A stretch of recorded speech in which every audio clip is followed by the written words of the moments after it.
사도 베드로는 이방 땅에서 예수 그리스도를 믿으며 핍박을 받는 자들에게 격려와 위로의 편지를 보내고 있습니다.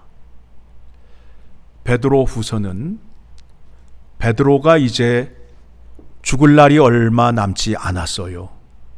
그래서 내가 죽은 후에라도 내가 오늘 전하는 이 말씀을 잘 받아들이고 잘 알아서 이단에 넘어가지 않기를 바라는 마음으로 이 편지를 썼다라는 겁니다.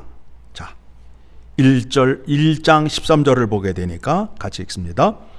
내가 이 장막에 있을 동안에 너희를 일깨워 생각나게 함이 옳은 줄로 여기노니 이는 우리 주 예수 그리스도께서 내게 지시하신 것 같이 나도 나의 장막을 벗어날 것이 임박한 줄을 알미라.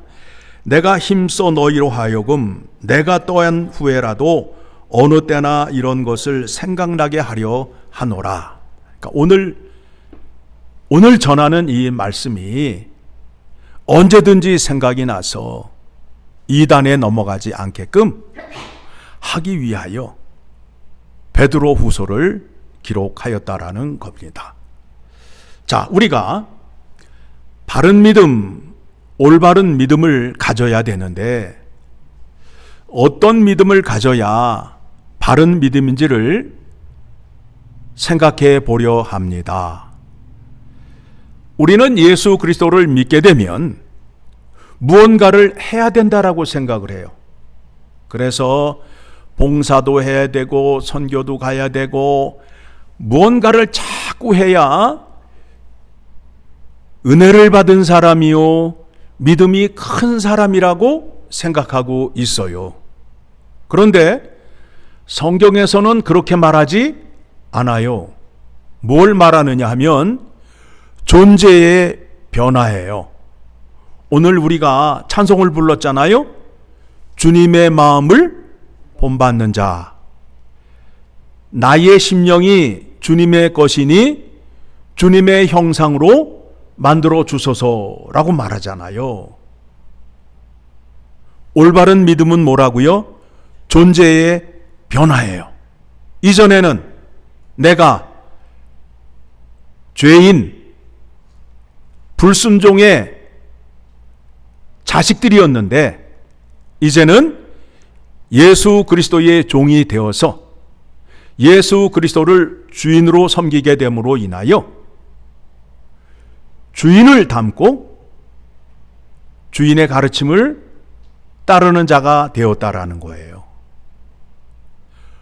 오늘 말씀이 그렇게 말씀을 하고 있습니다. 자, 보도록 하지요. 3절의 말씀을 보게 되니까 하나님의 신기한 능력이 예수 그리스도를 통하여 우리에게 주어졌는데 그 주신 이유와 목적이 무엇이냐 하면 4절 시작. 이로써 그 보배롭고 지극히 큰 약속을 우리에게 주사 이 약속으로 말미암아 너희가 정욕 때문에 세상에 썩어질 것을 피하여 신성한 성품에 참여하는 자가 되게 하려 하셨느니라. 그러니까 이전에는 우리가 누구의 자식이었어요? 마귀의 자식이었다고요. 그래서 하나님 말씀에 불순종하고 악행하는 것을 재미로 하며 즐겼던 사람이었잖아요. 그런데 이제 예수 그리스도의 이름으로 구원받은 자들은 하나님의 놀라운 능력이 임하여서 우리 안에 하나님의 의가 전가되어서 하나님의 의로움과 선하심과 거룩함을 행할 수 있는 자가 되었어요. 예수 그리스도의 이름으로 구원받은 사람은 이제 어떻게 변하기 시작하느냐 하면 하나님의 성품을 담는 자가 되는 거예요. 그 성품을, 하나님의 성품을 보여주시기 위하여 이 땅에 누구를 보내주셨어요? 그의 아들 예수 그리스도를 이 땅에 보내주셨어요. 그래서 예수 그리스도께서 보여준 성품이 누구의 성품이다? 하나님의 성품이라는 거예요. 하나님의 성품이라는 거예요. 구원을 받았으니 이제 신성한 성품에 참여하는 자가 되게 하려 하셨느니라. 그러니까 여러분들이 이제 여러분의 올바른 믿음이 무엇이냐 하면 여러분의 존재의 변화예요. 누구를 닮아가는 자라고요? 예수님을 닮아가는 자가 되는 거야 돼요. 그거를 놓치고 있잖아요. 예수를 믿게 되면 예수님의 성품을 닮아가는 자가 돼야 되는데 그거는 뒤로 해버리고 무엇을 함으로 인하여 나는 믿음이 좋고 나는 신령한 사람이다 라는 것을 자랑하였어요. 예수님께서 말씀하시잖아요. 주여 주여 하는 자마다 다 천국에 들어가지 못하리라. 아버지의 뜻대로 행하는 자라야 천국에 들어간다라고 말씀하고 있잖아요. 예수를 믿는데 바른 믿음으로 믿는 사람이 있고 아니면 자기의 생각으로 자기의 판단으로 예수를 믿는 사람이 있다라는 거예요. 자, 말씀을 계속 봅니다. 그래서 이제 5절을 보게 되니까 그러므로 너희가 더욱 힘써 너희 믿음의 덕의 지식을, 그러니까 여러분이 믿음을 갖고 있는데 그 믿음이 어떤 믿음이어야 되느냐 하면 이웃을 살리고 하나님의 영광을 드러내는 믿음이 되어야 된다는 거예요. 만약에 믿음이 있는데 그 믿음을 가지고 자기 자랑하고 다른 사람을 정죄하는 자리로 나아가게 된다면 그 믿음에 덕이 있는 거예요? 없는 거예요? 없잖아요. 그런 다음에 덕을 쌓기 위해서는 하나님의 말씀을 알아야 돼요. 그래서 더해야 돼요. 그렇죠? 믿음에 뭘 더했어요? 덕을 더하고 덕에 뭘 더했어요? 지식을 더했어요. 그런 다음에 이제 하나님을 아는 지식이 많단 말이에요. 그러면 아는 게 많으면 뭐가 많아져요? 말이 많아지잖아요.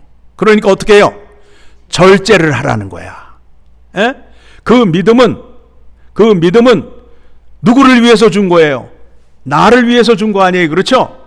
그러니까 그 믿음을 나를 위해서 사용하여야 되는데 내가 좀 안다고 해서 나를 위하여 사는 게 아니라 그때부터는 뭐가 어떻고 저쩌고 하는 소리로 간단 말이에요.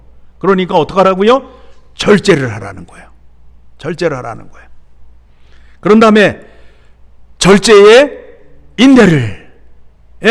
근데 이게 우리가 이 말을 참고 있으면 어떻게 해요?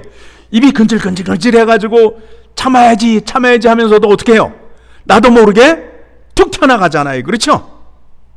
그러니까 거기에 인내를 하라는 거예요. 그래서 야고보서에서는 그런 말을 하잖아요. 네가 도저히 말을 못 참겠거든 입안에다 뭘 집어넣으라고요?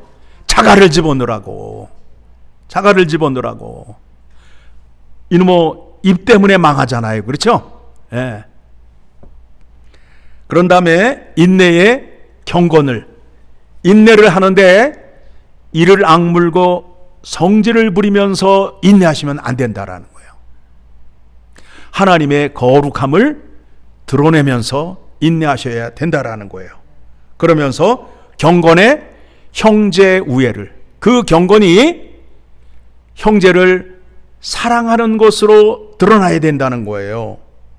형제 우애에 사랑을 더하라. 이렇게 말씀하고 있어요. 이게 신성한 성품에 참여하는 자의 모습이에요.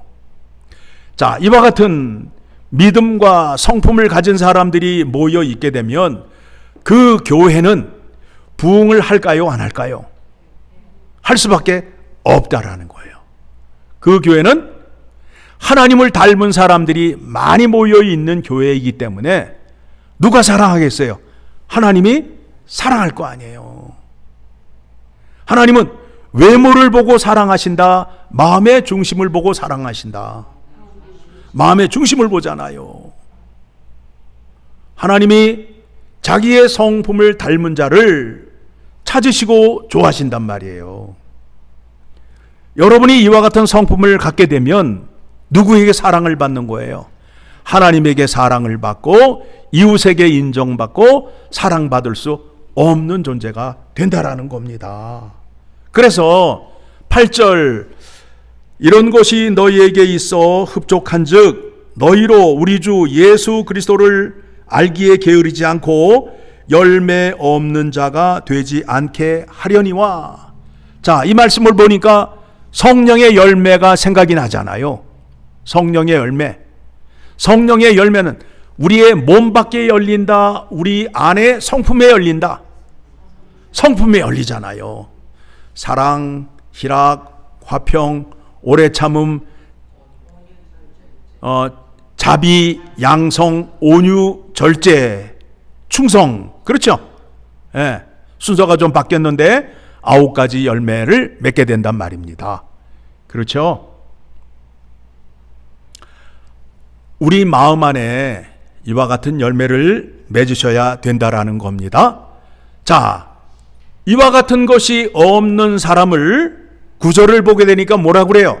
이런 것이 없는 자는 맹인이라. 맹인은 앞을 못 보잖아요. 여기에서 비유로 말씀을 했는데 예수 그리스도를 알지 못하는 자가 된다라는 거예요. 예수 그리스도를 알지 못하는 자가 된다라는 거예요. 또 멀리 못 보는 자라는 거예요.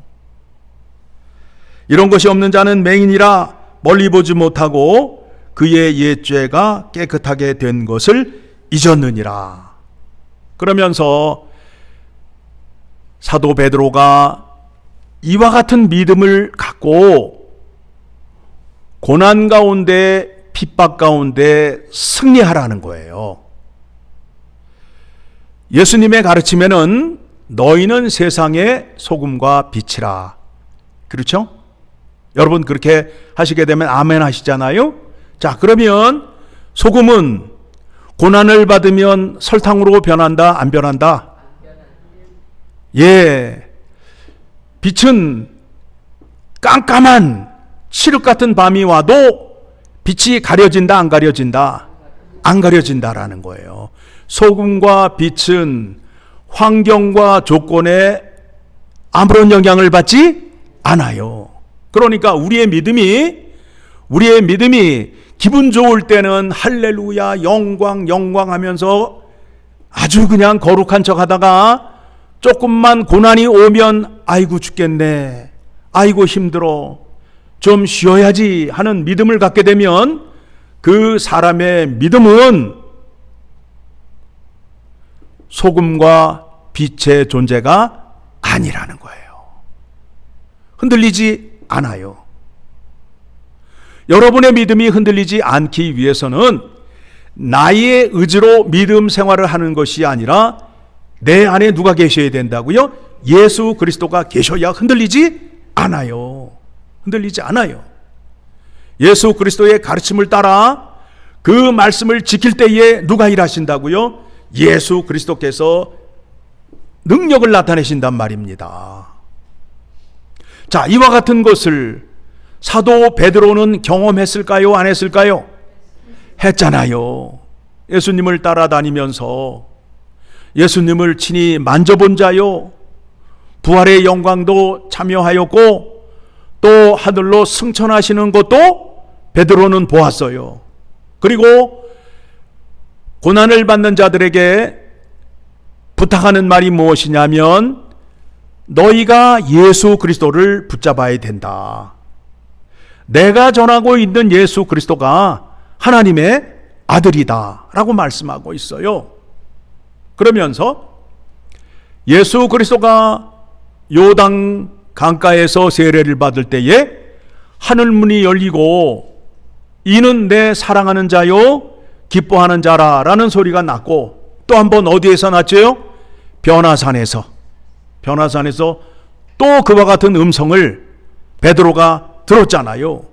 그러니까 베드로는 예수 그리스도를 하나님의 아들이라 믿을 수 있는데 하나님의 음성을 들은 자요, 손으로 만져본 자요, 부활하신 후에 예수 그리스도를 만나본 자요, 하늘로 승천하시며 뭐라 약속하셨어요? 내가 다시 심판하러 재림할 것이다 라고 약속을 했잖아요.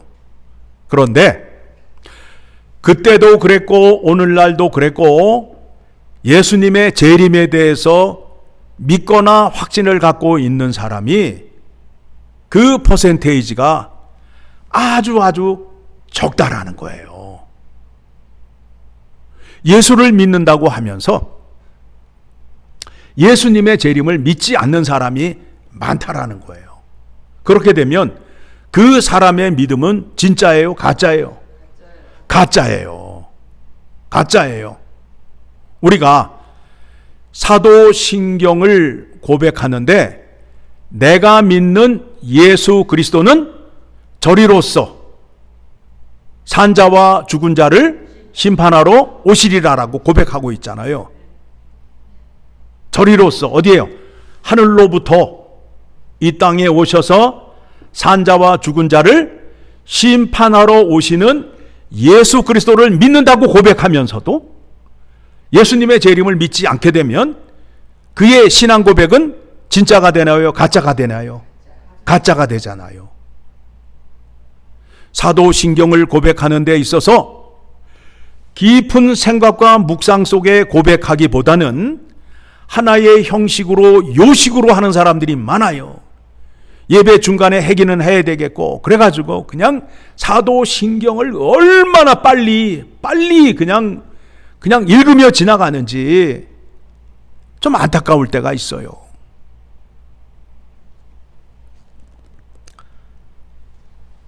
16절의 말씀에 그와 같은 말씀이 나오죠. 보겠습니다. 우리 주 예수 그리스도의 능력과 강림하심을 너희에게 알게 한 것이 교묘히 만든 이야기를 따른 것이 아니요 우리는 그의 크신 위엄을 친히 본 자라.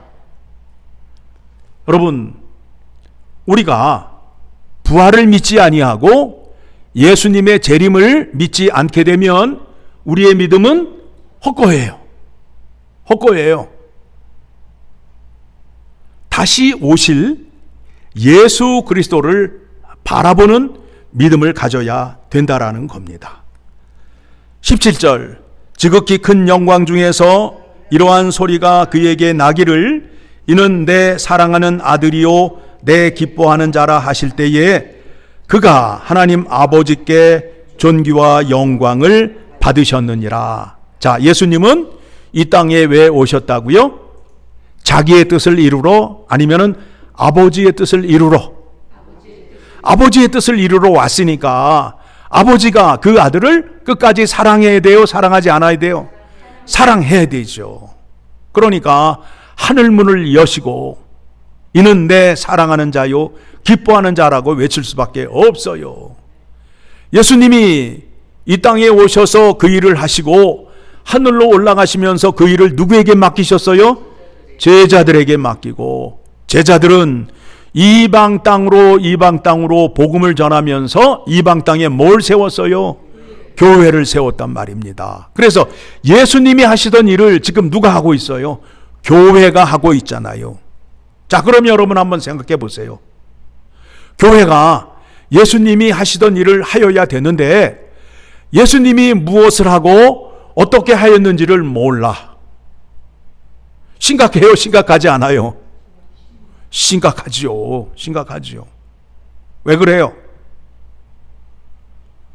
교회를 우리가 만들어서 우리가 하나님께 영광을 올려드리는 것이라 생각을 함으로 인하여 사람의 생각으로 교회를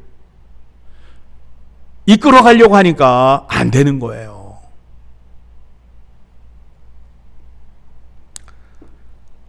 자, 그래서 그 당시에 하나님의 말씀, 성경 말씀을 사람의 생각으로 풀었던 사람이 있어요. 예수님이 이 땅에 사람으로 오셨는데 사람들이 예수 그리스도가 하나님의 아들인 것은 맞는데 사람들이 형상을 봤다는 거예요. 그렇게 주장하는 엉뚱한 사람들이 있었어요. 그리고 예수님이 이 땅에 사람으로 오시긴 오셨는데 사람이지 하나님은 아니다 라고 하는 사람들이 또 등장을 한 거예요. 그와 같은 상황에서 베드로가 그들에게 말하는 거예요. 너희의 생각으로 예수 그리스도를 판단하거나 생각해서는 안 된다. 그런데 우리는 이미 성경을 통해서 예수 그리스도가 이 땅에 어떻게 오시고 언제 오실 건가에 대한 것을 구약의 말씀을 통하여 다 알아요, 몰라요? 알고 있잖아요. 그런데 구약의 성경의 말씀을 모르는 사람들은 자기 마음대로 말하기 시작한다라는 거예요. 그래서 뭐라고 말해요? 20절의 말씀에 먼저 알 것은 성경의 모든 예언은 사사로이 풀 것이 아니니 예언은 언제든지 사람의 뜻으로 낸 것이 아니요 오직 성령의 감동하심을 받은 사람들이 하나님께 받아 말한 것임이라. 그래서 우리가 하나님의 말씀을 살필 때에는 성령 하나님의 인도하심을 따라 하나님의 말씀을 묵상하셔야 돼요. 여러분에게 하나님의 말씀을 잘 풀어서 성경 공부하고 설교하게 하기 위하여 목사가 세워진 거예요. 그래서 목사가 하는 일은 뭐예요? 하나님의 뜻을 잘 풀어서 여러분들에게 잘 전하는 일을 해야 돼요. 여러분이 목사가 전하는 말씀을 들음으로 인하여 누구를 알아가야 돼요? 하나님과 그가 사랑하는 자 예수 그리스도에 대하여 믿음의 크기가 점점 커가야 되는데 감정으로 커가는 것이 아니라 지식으로 커가야 된다라는 거예요. 지식으로. 자, 에베소서 3장 18절의 말씀을 보게 되면 3장 17절부터 보겠습니다. 에베소서 3장 17절 시작. 믿음으로 말미암아 그리스도께서 너희 마음에 계시게 하시옵고 너희가 사랑 가운데 뿌리가 박히고 터가 굳어져서 능히 모든 성도와 함께 지식에 넘치는 그리스도의 사랑을 알고 그 너비와 길이와 높이와 깊이가 어떠함을 깨달아 하나님의 모든 충만하신 것으로 너희에게 충만하게 하시기를 구하노라. 그래서 찬송가 가사에 보게 되면 바다를 먹물 삼아 하늘 두루마리 삼고 하나님의 사랑을 기록하는데 다 기록할 수 없겠네라는 가사가 나오잖아요. 그렇죠? 그러니까 우리의 믿음이 하나님을 아는 지식이 그만큼 많아야 된다는 거예요. 감정으로 알려고 하시지 말고 무언가를 해서 나의 믿음을 드러내려고 하시지 말고 하나님과 그가 사랑하는 자 예수 그리스도에 대하여 그 사랑을 지식으로 알아서 하나님을 많이 알아야 내가 흔들리지 않는다라는 거예요. 여러분, 감정으로 모든 것을 하게 되면 감정은 금방 변해요. 하루에도 12번씩 변하고 작심 3일이면 변한단 말입니다. 그래서 늘 감정으로 예수님을 믿는 사람들은 기복이 굉장히 심해요. 어떤 날은 좋았다가 어떤 날은 우울하고 뚝 떨어졌다가 그래요. 그런데 예수 그리스도의 십자가의 사랑을 지식으로 아는 사람은 비가 와도 그 지식을 그대로 갖고 있고, 해가 떠도 그 지식을 그대로 갖고 있고, 고난이 와도 그 지식을 그대로 갖고 있고, 기뻐도 그 지식을 그대로 갖고 있다라는 겁니다. 그렇죠? 그러므로 인해서 믿음이 흔들린다, 흔들리지 않는다. 흔들리지 않는다라는 거예요. 그래서 지식으로 아셔야 된다는 거예요.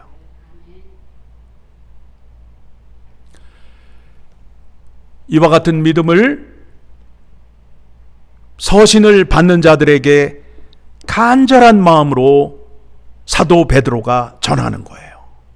여러분, 사람이 죽기 전에 유언을 하잖아요. 유언할 때에 어떤 말을 해요? 자식들에게 맛집 소개를 하고 유언을 해요? 아니면은 인생 사는 데 있어서 꼭 필요한 말씀을 남기고 가요? 사도 베드로는 믿음의 식구들에게 꼭 지켜야 할 믿음, 꼭 필요한 믿음을 남겨주고 떠났단 말입니다. 여러분, 이 믿음을, 내가 갖고 있는 이 귀한 믿음을 누구에게 남겨주면 좋겠어요? 우리 자녀에게. 우리 자녀에게. 내가 믿는 내 하나님을 내 자녀에게 보여주셔야 돼요. 그래야 내 자녀가 어머니가 믿던 하나님을 의지하고 흔들리는 세상 속에서 죄에 빠지지 아니하고 낙심하지 않고 하나님의 은혜와 안식과 평강과 기쁨을 누리며 살아갈 수 있다라는 겁니다. 자, 말씀 정리합니다. 올바른 믿음은 뭐라고요? 행위로 나아가는 것이 아니라 예수님의 성품을 닮아가는 것이다. 그 성품을 드러내야 하나님께 영광 올려드리는 것을 꼭 기억하시고 하나님의 성품을 닮은 자 되어 하나님께 기쁨을 올려드리고 복 많이 받는 여러분 되시기를 간절히 소망합니다.